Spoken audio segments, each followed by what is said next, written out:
40 years ago. A lot of people said to me, people who sort of worked on it, that essentially the F1 was a reusable engine because they used to fire them umpteen times on the ground before they ship them off to fly, the mission out into space. Yeah, matter of fact, it had the capability to fly 20 flights the way it was. Yeah. And if it was refurbished, it was essentially reusable. So it was really unfortunate. So in essence, it was more reusable than the SSME ever was. Yes. That's just so sad. Well, you went on to become involved with Boeing's space-based solar power program, and that's the subject of the book Energy Crisis. Can you tell us how you got involved in that? Yes, I was in our facility and talking to one of the young engineers that was working on something. I didn't know what it was, and I asked him, "What are you working on?" And he says, "Well, I'm working on developing a booster to launch solar power satellites." And I said, "What are they?" And he says, "Well, Dr. Peter Glaser invented this concept of launching these huge satellites that generate solar power in space at geosynchronous orbit and transmit the energy to the Earth." And I looked at that, and that changed my life. And ever since then, really the focus of my life has been to get solar power satellites developed. Can you tell us a little about how the architecture of that would work? I mean, in its most basic sort of form. Well, there's several configurations that have been proposed along the line, but the one that we studied in depth, because I became Boeing's Solar Power Satellite Program Manager, and we did a very in-depth system definition study for the Department of Energy and NASA.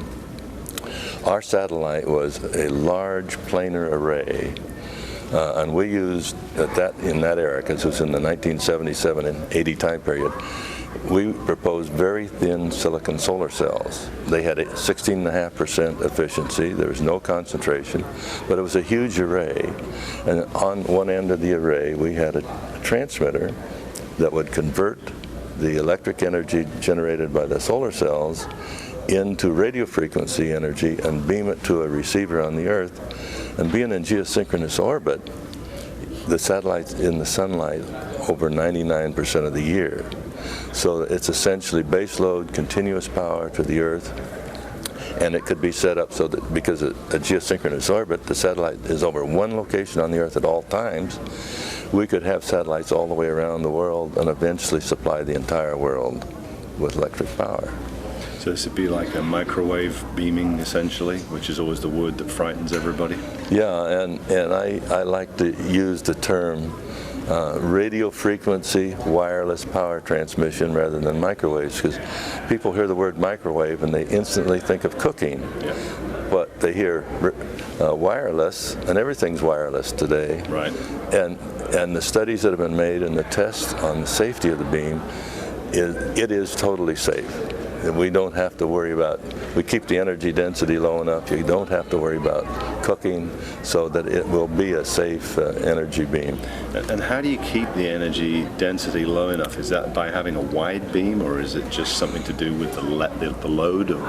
No, it's basically keeping a wide beam, and some of that's unfortunate because the physics of the transmitter are very well known, and the size of the spot on the Earth is dependent on the distance that it's transmitted, which is going to be 22,300 miles from geosynchronous orbit, the size of the transmitter diameter, and the frequency.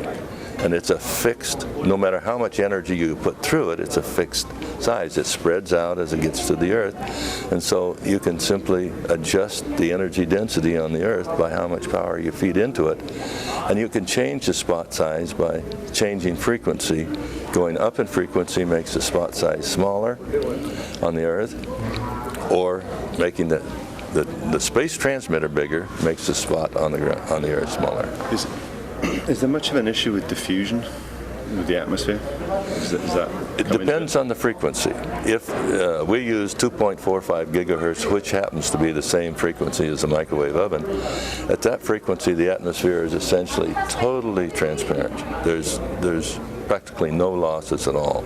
Now, if you go up in frequency, you get higher losses. So there's a trade if you go up in frequency to make the spot diameter smaller. Right. I have one last question for you, and that is, to get such an architecture as this large creature up there, do we have would something like the shuttle have sufficed to be able to launch something like this over a period of time? No, you need low-cost transportation, and that is the fundamental reason it hasn't been developed, because the technology of the satellite system is well known. It was well known back in the 70s, and it's well known today, but the problem is the cost of space transportation.